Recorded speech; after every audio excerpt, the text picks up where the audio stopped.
അതില്ല, ഞാനിത് കടയിലൊന്നും ഉണ്ടാക്കി വെക്കണ ദോശയൊന്നുമല്ല കേട്ടോ. കടയിലുണ്ടാക്കി വെക്കണ ദോശയെന്ന് വെച്ചാൽ നമ്മൾ ഇഡ്ഡലി മാവ് അരച്ചിട്ടുണ്ടാവുമല്ലോ. അപ്പോൾ ഇഡ്ഡലിയൊക്കെ ചുട്ട് കഴിയുമ്പോൾ കുറച്ച് വെള്ളവും കൂടി ഒഴിച്ചിട്ട് ആ മാവൊന്ന് ലൂസാക്കിയിട്ടാണ് നമ്മൾ ദോശ ഉണ്ടാക്കി കൊടുക്കുന്നത്. ഇതെന്താണെന്ന് വെച്ചാൽ വീടുകളിൽ ഉണ്ടാക്കാൻ പറ്റിയൊരു ദോശ കേട്ടോ. വീടുകളെന്ന് പറഞ്ഞാൽ നമുക്കിതിൽ ഉഴുന്നും വേണ്ട, ഈസ്റ്റ്, സോഡാപ്പൊടി, ഈനോ, പിന്നെ എന്താണ് ഒന്നും വേണ്ട. ആകെ വേണ്ടത് പച്ചരി. പച്ചരിയൊക്കെ മിക്ക വീടുകളിൽ ഉണ്ടാവുമല്ലോ റേഷൻ കടയിൽ നിന്ന് കിട്ടണം.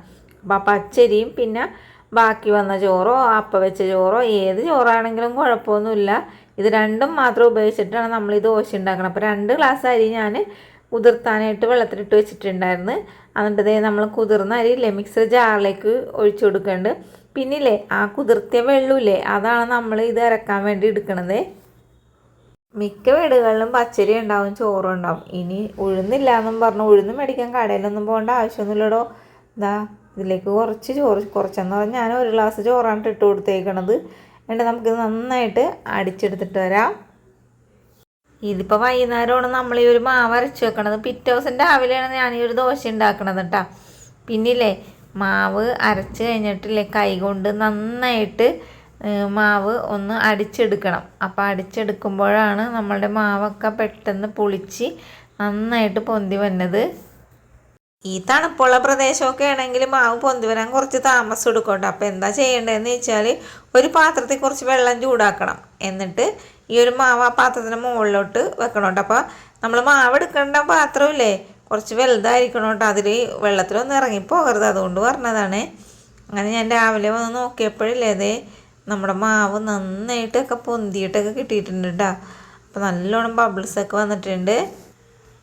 ഇപ്പം എല്ലാവരും പറയും ഉഴുന്നില്ലാതെ എന്ത് ദോശ, അപ്പം അതൊരു ദോശയല്ല എന്നൊക്കെ പറയേണ്ട ആൾക്കാരൊക്കെ പറയും. പക്ഷേ ഞാൻ പറയണമെന്ന് വെച്ചാൽ പുതിയൊരു പലഹാരം കണ്ടുപിടിച്ചില്ല ഉഴുന്നില്ലാതെ. പിന്നെ അരിയും പിന്നെ എന്താണ് ചോറും മാത്രം ഇട്ടിട്ടുള്ള ഒരു ദോശ.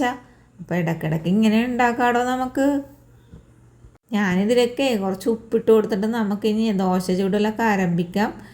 അപ്പം ഞാൻ നന്നായിട്ട് കുത്തി അങ്ങോട്ട് ഇളക്കി കൂട്ടണില്ല കേട്ടോ. കാരണം ഈ ബബിൾസൊക്കെ പൊട്ടിപ്പോയിട്ടുണ്ടെങ്കിൽ ഈ ദോശക്ക് കുമിളകളൊന്നും വരില്ലേ.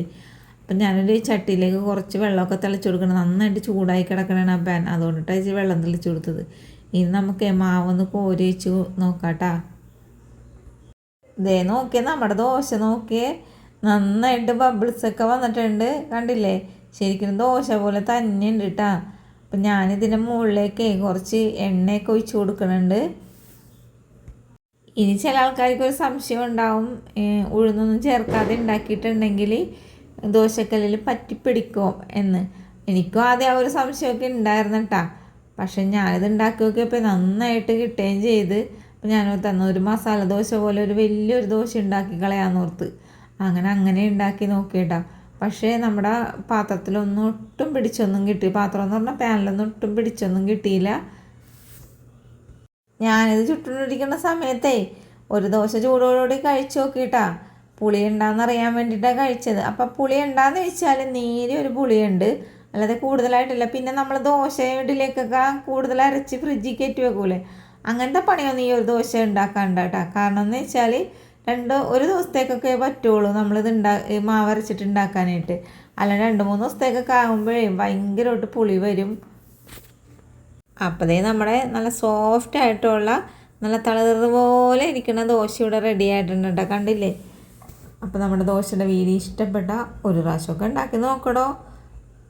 നമ്മുടെ ചാനൽ സപ്പോർട്ട് ചെയ്യാനും ലൈക്ക് ചെയ്യാനും ഷെയർ ചെയ്യാനും ഒന്നും മറക്കാതെ കൂട്ടുകാരെ. നാളെ നല്ലൊരു വീഡിയോ ഇട്ട് നല്ല റെസിപ്പി ആയിട്ട് ഓടിയെത്താം. Thank you.